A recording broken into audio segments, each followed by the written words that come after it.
Antes de começarmos propriamente na nossa paraxá, na nossa porção de hoje,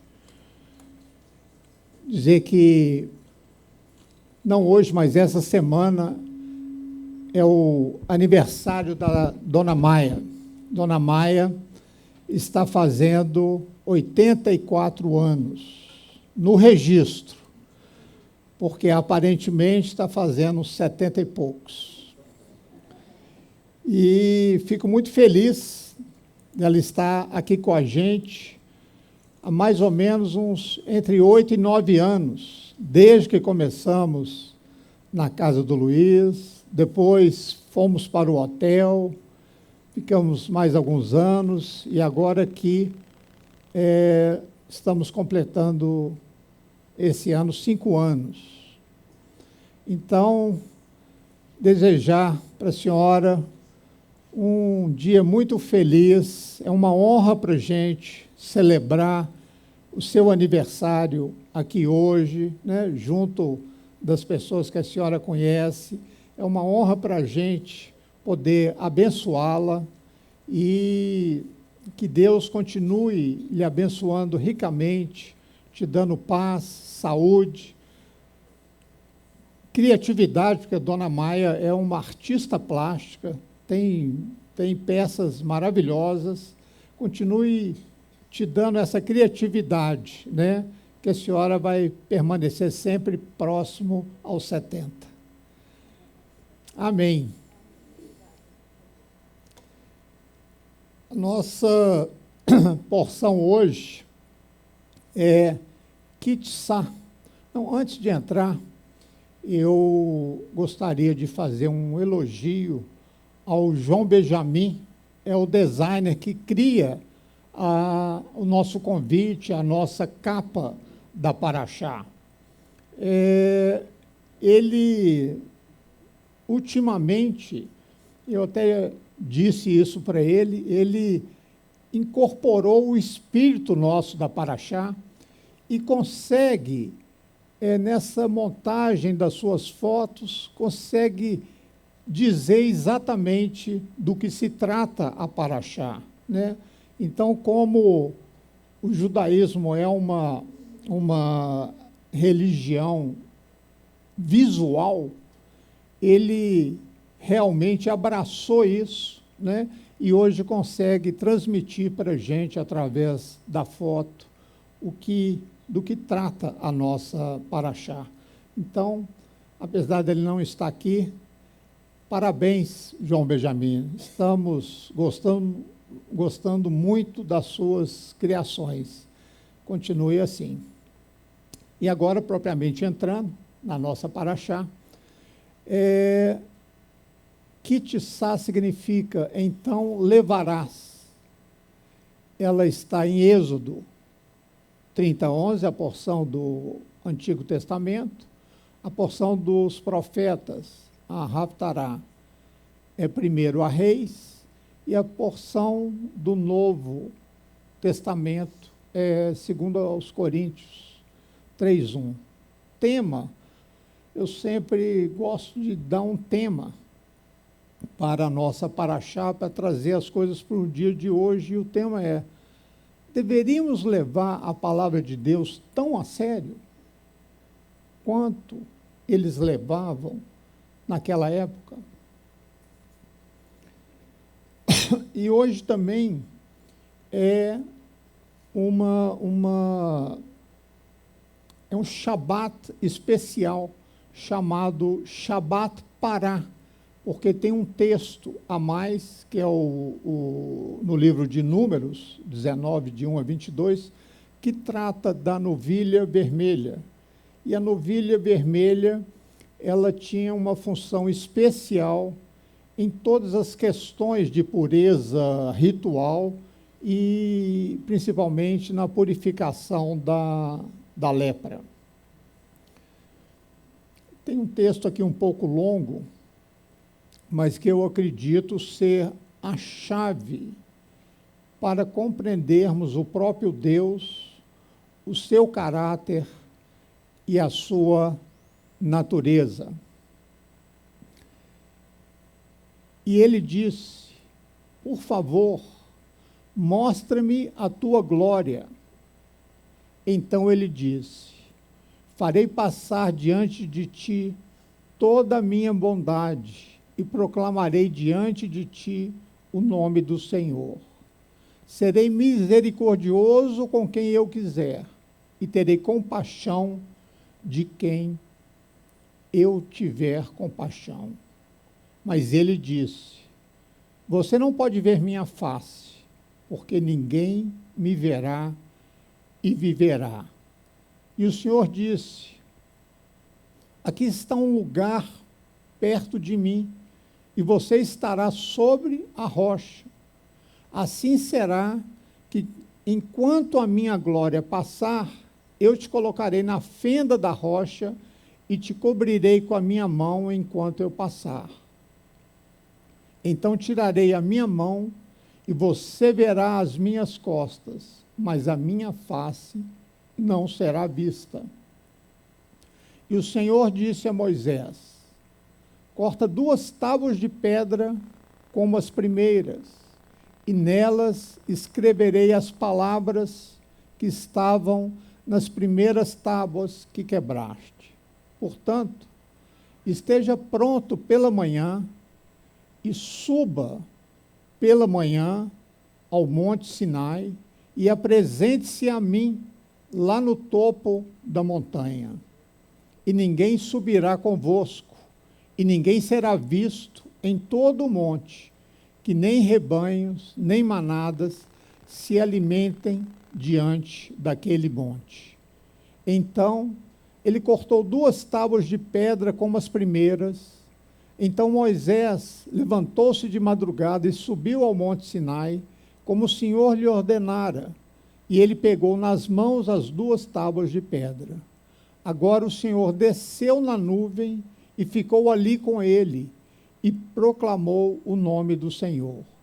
E o Senhor passou diante dele e proclamou: o Senhor Deus, misericordioso, longânimo e abundante em bondade e verdade, mantendo misericórdia para com milhares, perdoando a iniquidade, a transgressão e o pecado, e de modo algum inocentando o culpado, e visitando a iniquidade dos pais sobre os filhos, e sobre os filhos dos filhos, até a 3ª e 4ª geração. Esse texto, ele é muito importante, porque é a chave do que está acontecendo em João 1,17. Porquanto a lei foi dada por intermédio de Moisés, mas a graça e a verdade vieram através de Yeshua. Em Êxodo 33:18, Moisés pede para ver Deus. E o Senhor diz a Moisés: eis aqui um bom lugar junto a mim, põe-te sobre a rocha. Quando eu passar a minha glória, eu te colocarei em uma fenda da rocha e te cobrirei com a palma da mão até que eu tenha passado. Depois tirarei a palma da mão e me verás pelas costas. Minha face todavia, não se poderá ver. Moisés permanecerá sobre a rocha e Deus revelará a Moisés a sua misericórdia. Primeiro, Moisés deve cortar 2 tábuas de pedra, que seria o segundo conjunto, né? Porque o primeiro ele já tinha destruído, e subir a montanha e ficar sobre a rocha para que Deus o coloque na fenda da rocha. Moisés sobe na rocha e o Senhor proclama: o Senhor Deus misericordioso e longânimo e abundante em bondade e verdade. Esse é o texto original no hebraico. Deus é misericordioso e gracioso, longânimo e abundante em bondade e verdade. E aí que vem o problema. Porque no texto hebraico diz,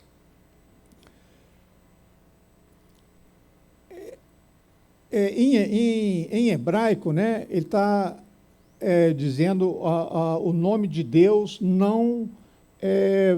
que não deve ser pronunciado, né? As letras Yud, Rei, Vav, Rei, Yud, Rei, Vav, Rei, que nós traduzimos como Adonai, Adonai, El Chachom Ur Nun, Errar Apaim, Verav, Chesed, Ve, Emet. Que significa misericordioso, Verav, Chesed, Ve, Emet, né?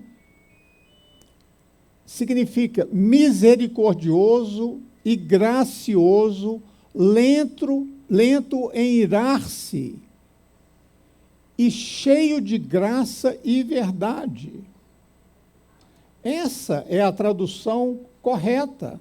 Agora, nas traduções cristãs do Antigo Testamento, a frase graça e verdade aparece apenas 2 vezes no Novo Testamento, lá em João 1, 14 a 17. E na Bíblia hebraica, chamada Tanakh, graça e verdade aparece várias vezes, mas eles mascaram a palavra graça. Por quê?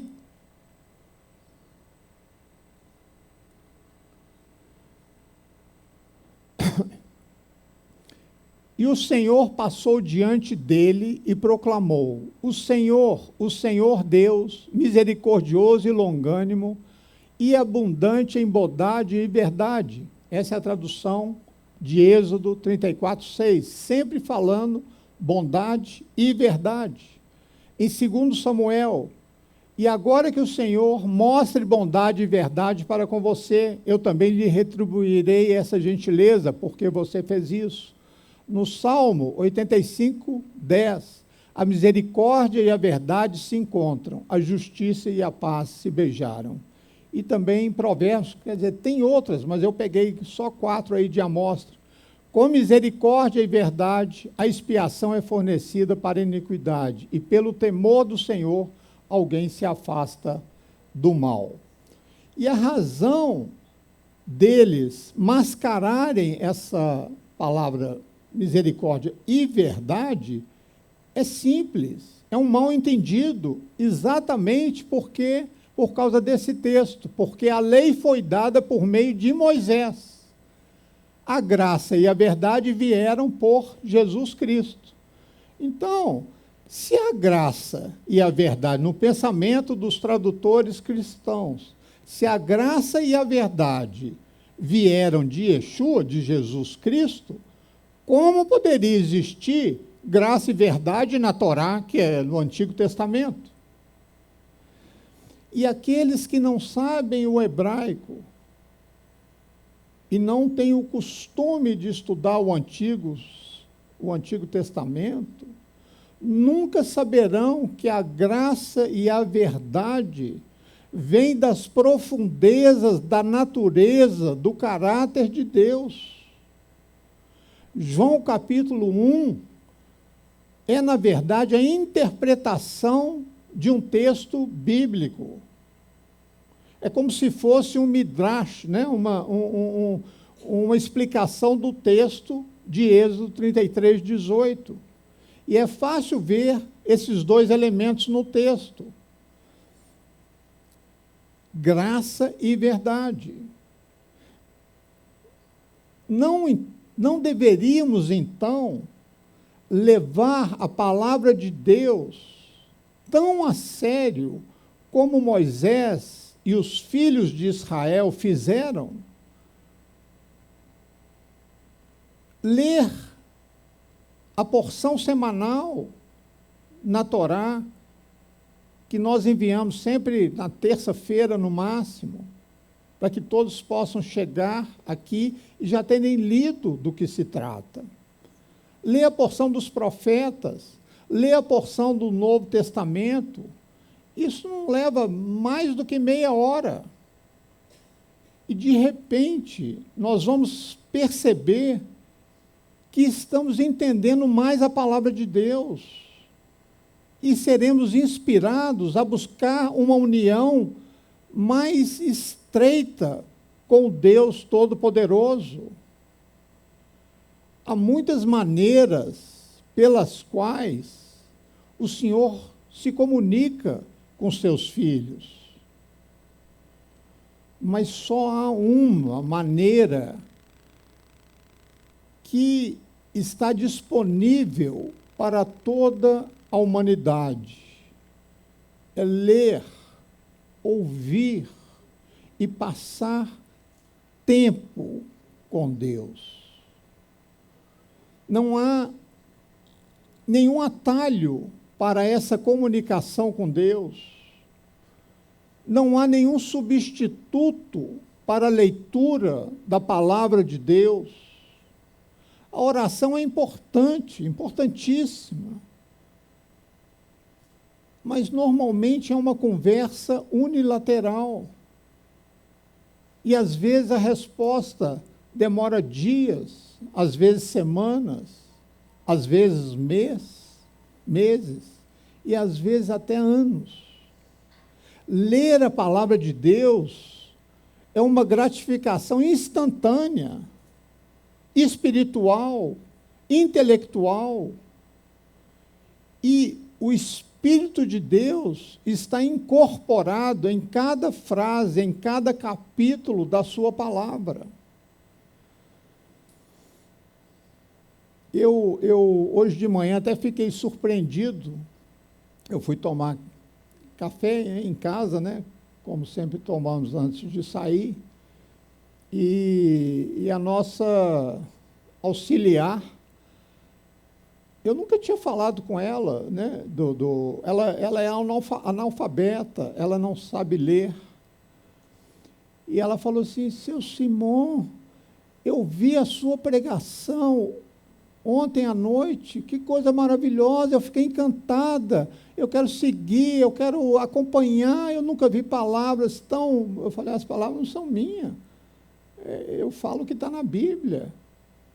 Nossa, mas eu estou alegre, hoje eu estou feliz, eu estou em paz, eu quero ler toda semana. Eu falei: não, então eu mando para você toda semana. É uma coisa assim de Deus. Quando a pessoa tem o coração aberto para a palavra de Deus, Deus dá um jeito de chegar até ela, até uma pessoa analfabeta. E ao examinar essa porção da Torá, é interessante a gente ver os mandamentos, né, as mitzvot, de construir o Mishkan, né, o templo, o tabernáculo, que veio logo após a revelação a Moisés no Monte Sinai. E o ponto principal desse templo, desse tabernáculo, era a arca sagrada, porque nela continha as 2 tábuas da lei. E aí eu fiquei pensando se não faria mais sentido, primeiro, preparar o local para colocar as tábuas, né, que seria a arca, e então depois recebê-las. Por que o Mishkan não foi construído primeiro? Porque as tábuas vieram primeiro, antes de ter onde pôr, e o Mishkan depois. E aí eu vi que isso era uma lição para a nossa vida. Quando vamos a uma loja, por exemplo, de produtos judaicos, às vezes a gente passa muito tempo examinando o belo trabalho dos estojos, das mezuzá. Mezuzá é aquela pecinha que a gente coloca do lado direito das portas na entrada, e lá dentro tem um rolo com os 10 mandamentos.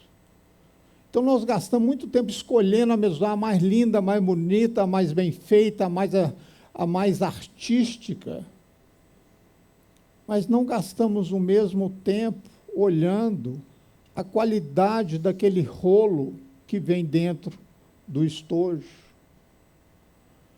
Muitas vezes nós nos preocupamos com um propósito secundário, esquecendo totalmente o objetivo principal. Gastamos tempo, gastamos dinheiro, comprando um talito maravilhoso, feito do linho mais fino, mas não mostramos o mesmo entusiasmo pelo conteúdo que ele significa. O talito, para quem não sabe, aquelas franjas multiplicadas pelos nós, o valor dá 365, que são exatamente os 365 mandamentos que existem na palavra do Senhor. E ao colocar a construção do Mishkan após a revelação no Monte Sinai, a Torá está nos lembrando para não perdermos o foco. As tábuas e os 10 mandamentos gravados nela é que são o mais importante. A arca que os contém é apenas secundária. Mais tempo deveria ser gasto por nós aprendendo e obedecendo a Torá, praticando a Torá, do que admirando a arca que a contém.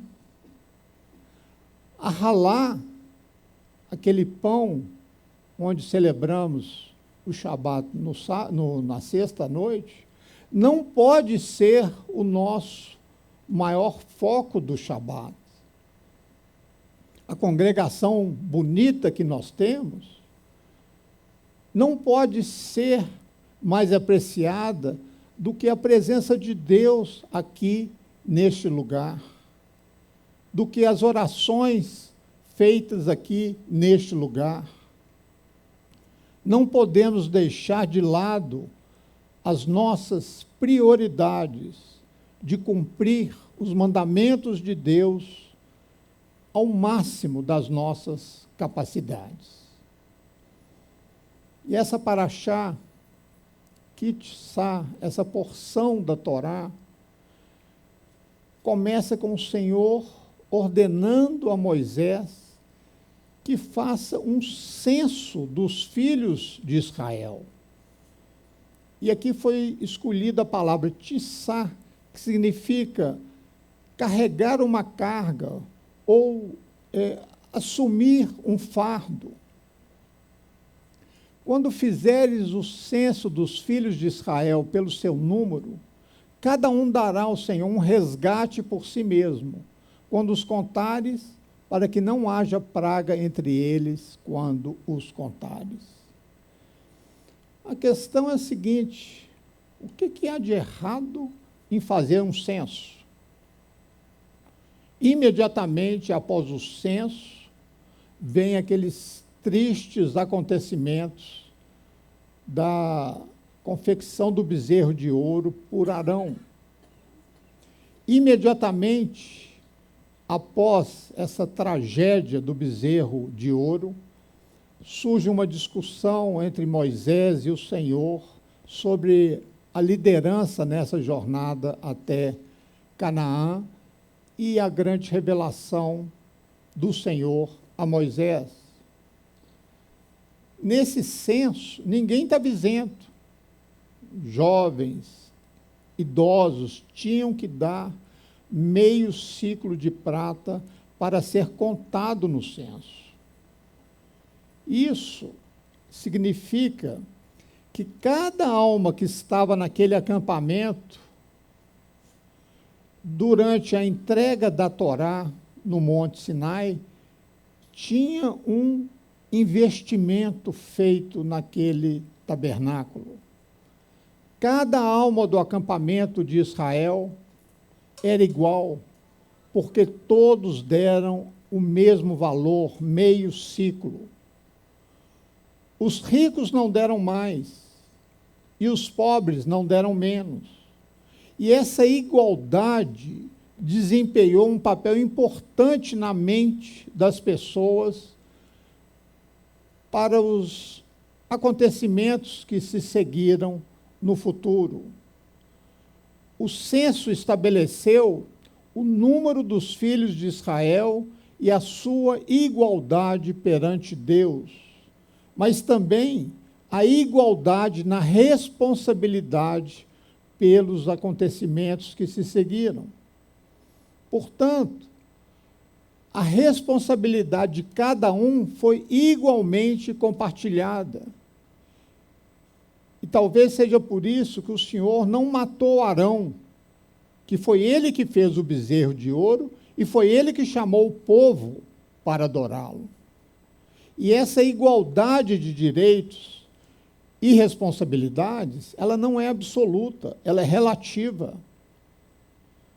Assim como nossa adoração, nossas doações e nossas habilidades são relativas. E o Senhor entende essa relatividade e a patrocina no sistema sacrificial. E será que, quando ele for culpado em qualquer uma dessas questões, ele confessará que pecou naquela coisa, e ele trará a sua oferta pela culpa ao Senhor, pelo pecado que cometeu. Uma fêmea do rebanho, um cordeiro ou um cabrito, como oferta pelo pecado. Assim, o sacerdote fará expiação por ele do seu pecado. Se não puder trazer um cordeiro, então trará ao Senhor, pela sua culpa que cometeu, 2 rolas ou 2 pombinhos, um como oferta pelo pecado, o outro como holocausto. O Senhor nos avalia com base nas habilidades e na posição que Ele nos deu. Contudo, aquele que não conhece a vontade do seu Senhor, mas praticou o que era sujeito a castigo, receberá poucos açoites. A quem muito foi dado, muito será exigido. E a quem muito foi confiado, muito mais ainda será requerido. E após o censo, o Senhor ordena a Moisés a paraxá, ela entra na preparação do óleo da unção. E não é simples preparar esse óleo, porque ele serviria para ungir os móveis, né, do tabernáculo e o próprio tabernáculo. E o Senhor dá uma receita específica de todos os ingredientes que tinham que ser usados para poder preparar esse óleo. E essa receita tão específica, ela, de uma certa maneira, ela me intriga, porque os filhos de Israel, eles estavam no deserto do Sinai. Como conseguir no deserto essa lista de especiarias para fazer o óleo? Eram 500 ciclos de mirra líquida, metade do valor de canela adocicada. Como achar isso no deserto? 250 ciclos de cana adocicada, 500 ciclos de acácia e 1 hin de azeite. Quer dizer, tinha que ter uma, não é parreira, hein? Tinha que ter uma oliveira, né, que produz azeitona, para colher e fazer azeite. E a gente vê que o Senhor, que Ele sabe exatamente o que Ele quer em seu local de adoração. Nós não podemos inventar. Aquilo que está na palavra de Deus é o que devemos fazer. Às vezes a pessoa quer inventar, quer pôr uma coisa diferente no culto, quer pôr uma coisa para chamar atenção. Não, o Senhor nos deu a receita do que Ele quer, e é o que Ele quer é que tem que ser feito. Às vezes as pessoas chegam perto de mim, vamos fazer. Nada, está na Bíblia? Me mostra na Bíblia. Se tiver, eu faço. Se não tiver, eu não faço. Então, temos que nos contentar com aquilo que é a vontade do Senhor e fazer exatamente aquilo que é a vontade dEle. Não precisamos ter criatividade nessa área. É Ele que determina o que deve ser feito. E eu tenho certeza de que não deve ter sido fácil arrumar esses ingredientes, canela, azeite, mirra líquida, no deserto.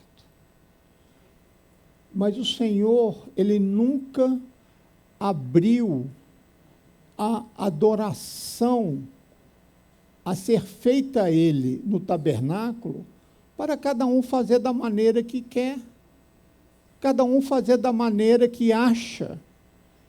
Nunca foi aberto isso. E não pense que no Novo Testamento não tem instruções como adorar o Senhor. Como é então, irmãos? Sempre que vocês se reúnem, cada um de vocês tem um salmo, tem um ensinamento, tem uma língua, tem uma revelação, tem uma interpretação. Façam-se todas as coisas para edificação. Se alguém falar em língua, sejam 2, ou no máximo 3, cada um por sua vez, e um intérprete. Mas se não houver intérprete, fique calado na igreja e fale consigo mesmo, com Deus e com Deus. Falem 2 ou 3 profetas, e os outros julguem. Mas se alguma coisa for revelada a outro que está sentado, que o primeiro fique calado, pois todos vocês podem profetizar, um por um, para que todos aprendam e todos sejam encorajados. A verdade é que eu nunca vi ninguém que praticasse estas instruções dadas por 1 Coríntios 14. Se o Senhor é o mesmo que deu a Moisés e aos filhos de Israel instruções tão específicas no deserto sobre o que fazer e como fazer, deveríamos levar as instruções, a palavra de Deus, mais a sério. Não estou aqui condenando ninguém. No entanto, estou fazendo uma pergunta, e a pergunta é simples. É necessário que levemos a palavra de Deus tão a sério quanto Moisés e o povo de Deus levou naquela época? Pense nisso. E logo após essas instruções detalhadas, e aquelas pessoas certas, escolhidas para a obra da construção do tabernáculo, eles foram cheios do Espírito Santo de Deus, e Moisés sobe ao topo da montanha, e fica ali 40 dias e 40 noites.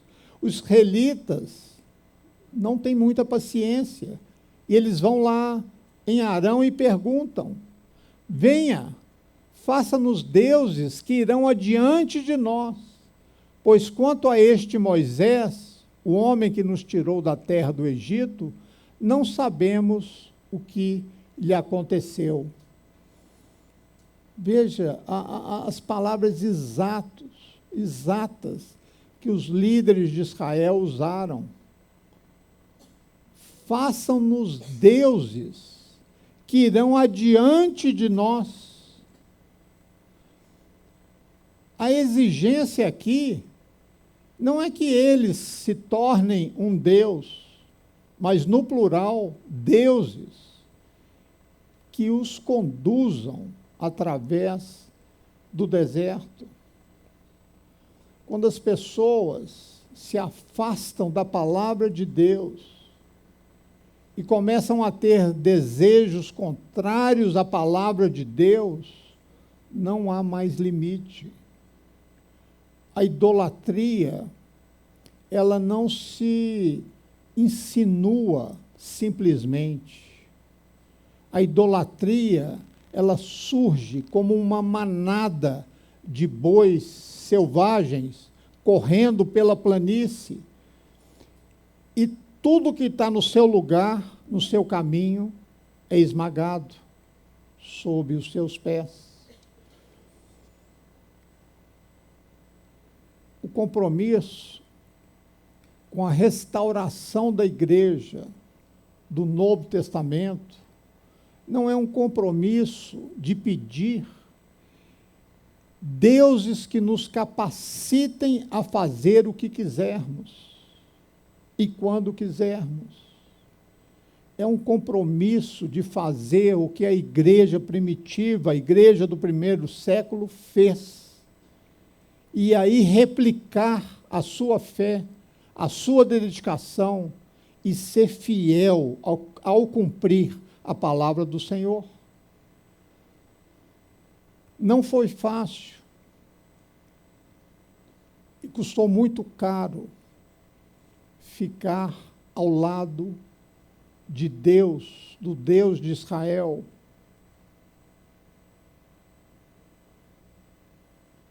E do Messias, o Rei dos Judeus.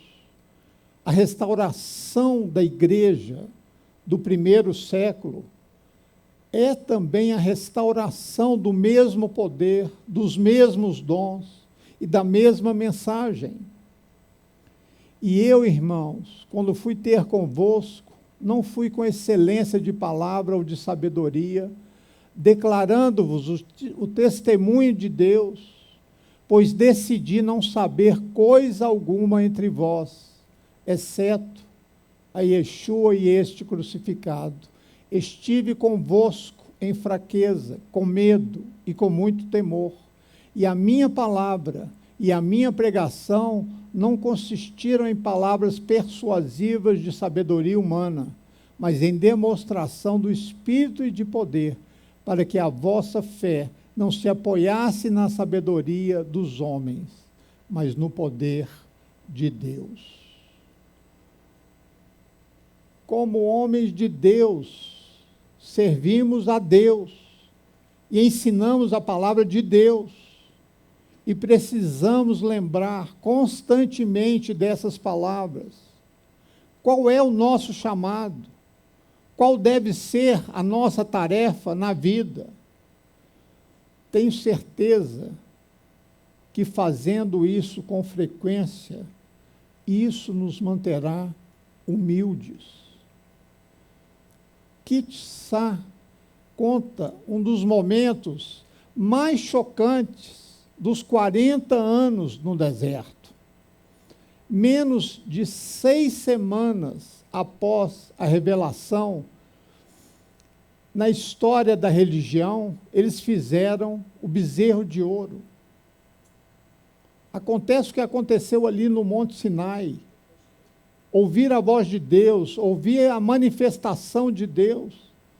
Menos de 6 semanas, construíram um bezerro de ouro. Isso era idolatria. E fez com que Deus dissesse a Moisés: agora, portanto, deixe-me, para que se inflame contra eles a minha ira, e eu os consuma. Todavia, mais tarde, farei de ti uma grande nação.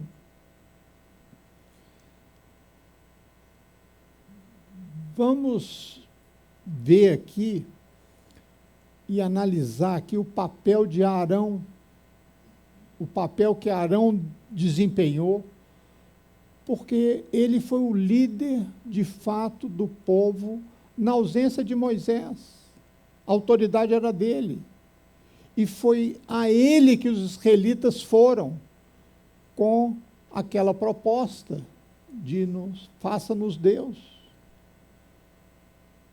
Quando o povo de Israel percebeu que Moisés tardava muito a voltar do alto do monte, juntou-se ao redor de Arão e exigiu-lhe: vamos, faze-nos deuses que vão à nossa frente, porque a esse Moisés, a esse homem que nos fez subir da terra do Egito, não sabemos o que lhe aconteceu. Era Arão quem deveria ter percebido o perigo. Ele era o líder. Era Arão que deveria tê-los impedido. Era Arão que deveria de gente, vamos esperar um pouco, Moisés vem. Dá uma palavra para eles de paciência, de confiança. Em vez disso, veja o que Arão responde: tirem os brincos de ouro que suas mulheres, seus filhos e suas filhas usam e tragam para mim. Então, todo o povo trouxe para Arão aquele ouro. Ele pegou tudo aquilo que eles entregaram, fez um molde com uma ferramenta e dele fez um bezerro de ouro. Então, eles disseram: este Israel é o seu Deus. Este é Israel, o seu Deus que te tirou do Egito. Quando Arão viu isso, construiu um altar diante do bezerro e anunciou: amanhã haverá uma festa para o Senhor. No dia seguinte, o povo levantou-se cedo e ofereceu holocaustos e ofertas pacíficas. Depois sentaram-se para comer, para beber. Depois se divertiram. A própria Torá parece culpar Arão, se não pelo que ele fez, pelo menos por ele ter permitido que isso acontecesse. Moisés viu o que estava ocorrendo, que tudo estava correndo solto, como diz a Bíblia, sem controle nenhum, e que Arão havia deixado que eles saíssem do controle e se tornassem motivo de chacota para seus inimigos. E Arão não era uma pessoa insignificante naquele momento. Ele tinha compartilhado o fardo da liderança com Moisés. Ele estava próximo a assumir o cargo de sumo sacerdote. O que será que estava na mente de Arão enquanto tudo isso estava acontecendo? Existem 3 linhas de pensamento. Uma de um midrash, que é a interpretação de um texto da Bíblia, uma no livro do Zohar e outra no Talmud, que é o comentário bíblico. A primeira defesa sugerida pelo Zohar é um livro mais místico, é que Arão estava ganhando tempo, que ele estava usando uma tática de retardar os acontecimentos para que Moisés chegasse a tempo. Ele disse ao povo que levasse brincos de ouro das suas esposas, das suas filhas. Mas, nesse meio tempo, ele estava raciocinando, segundo o Zohar, enquanto eles estiverem brigando com seus filhos, com as esposas, não, não vou dar meu brinco, eu gosto desse, e tiver essa briga por causa do ouro, haveria um atraso, e aí daria tempo para Moisés chegar. As suas instruções para construir um altar e proclamar uma festa a Deus no dia seguinte, também tinha uma intenção de ganhar tempo, pois Arão estava convencido de que Moisés estava a caminho e chegaria a tempo. A segunda defesa, que é feita pelo Talmud, é baseada no fato de que quando Moisés partiu para subir a montanha, ele não deixou Arão sozinho. Ele deixou com ele Ur, filho de Arão, no comando do povo. E Ur nunca participou da confecção do bezerro de ouro.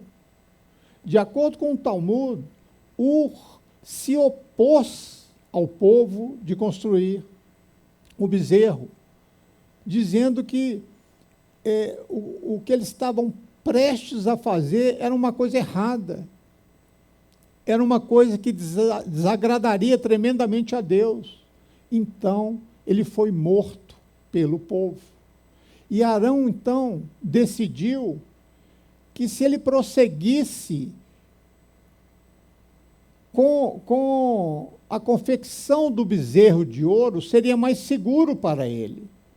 Porque Arão viu Ur morto diante dele e pensou, se eu não obedecer, eles farão a mesma coisa comigo. E assim será cumprido o medo do profeta. O medo do profeta está lá no livro de Lamentações 2:20, que diz, vê, ó Senhor, e considera aqui a quem tens tratado.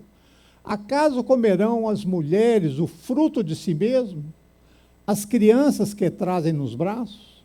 Ou matar-se-á no santuário do Senhor o sacerdote e o profeta? Se isso acontecer, eles nunca serão perdoados. Então é melhor deixar eles adorarem o bezerro de ouro, que de uma certa forma eles podem encontrar perdão através do arrependimento. E a terceira argumentação é que o bezerro de ouro não era um ídolo, e que aquilo que Arão fez, de certa forma, era permitido. Porque a reclamação deles foi, não temos ideia do que aconteceu com Moisés. Eles não queriam um substituto para Deus, eles queriam um substituto para Moisés. Eles queriam algo que eles pudessem discernir ali as instruções de Deus. Talvez não muito diferente do Urim e do Tumim, que eram sortes, que foram dados ao sumo sacerdote. Aqueles que viam o bezerro de ouro como ídolo, dizendo, este é o teu Deus que te tirou do Egito, era uma minoria mínima. Segundo o Talmud, cerca de 3 mil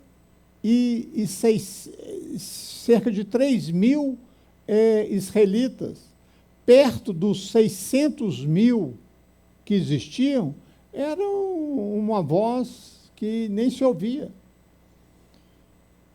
Portanto, há uma tentativa da história, da interpretação, de forma a minimizar a culpa de Arão, o que até certo ponto é compreensível, porque uma vez que nós não encontramos explicitamente o que a punição que Arão recebeu após o bezerro de ouro. Não há nada na Bíblia que comente essa punição de Arão. Mas, no entanto, é difícil ver Arão como alguém que não seja fraco, especialmente na resposta que ele dá a Moisés, quando Moisés chega e pede uma explicação. Não fique zangado, meu senhor, respondeu Arão. Você sabe como essas pessoas são propensas ao mal.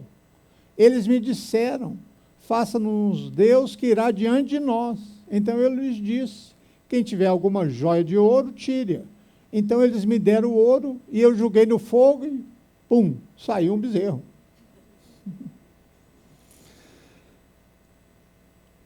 Há aqui mais do que uma sugestão das desculpas de Saul que deu ao profeta Samuel, explicando por que ele não seguiu as instruções do profeta. Ele culpa o povo. Ele sugere ali que ele não teve escolha. Ele era passivo. Coisas aconteceram. Ele minimizava a importância do que aconteceu. Isso é fraqueza, não liderança. O que é realmente extraordinário, portanto, é o modo como a tradição posterior a esse acontecimento transforma Arão num herói, nas palavras de Hilel. Talmud Avot 1:12. Seja como os discípulos de Arão, amando a paz, buscando a paz, amando as pessoas e aproximando-as da Torá.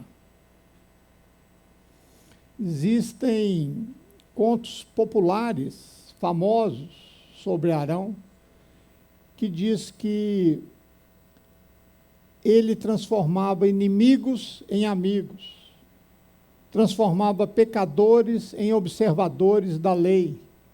E a tradição diz que Arão nunca disse a ninguém, você pecou. E ainda mais interessante, porque uma das tarefas do sumo sacerdote era, uma vez por ano, no Yom Kippur, no dia do perdão, espiar os pecados da nação. No entanto, não há nada disso, falando sobre isso explicitamente na própria Torá.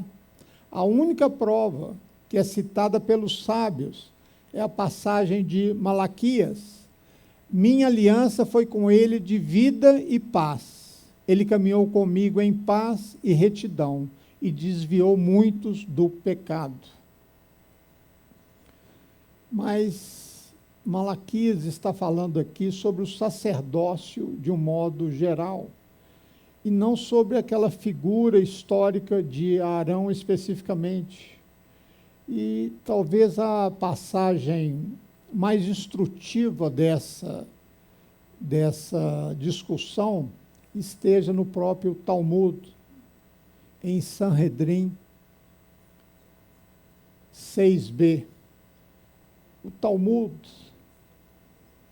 ele apresenta isso como um conflito entre dois modelos. Um modelo é Moisés e outro modelo é Arão.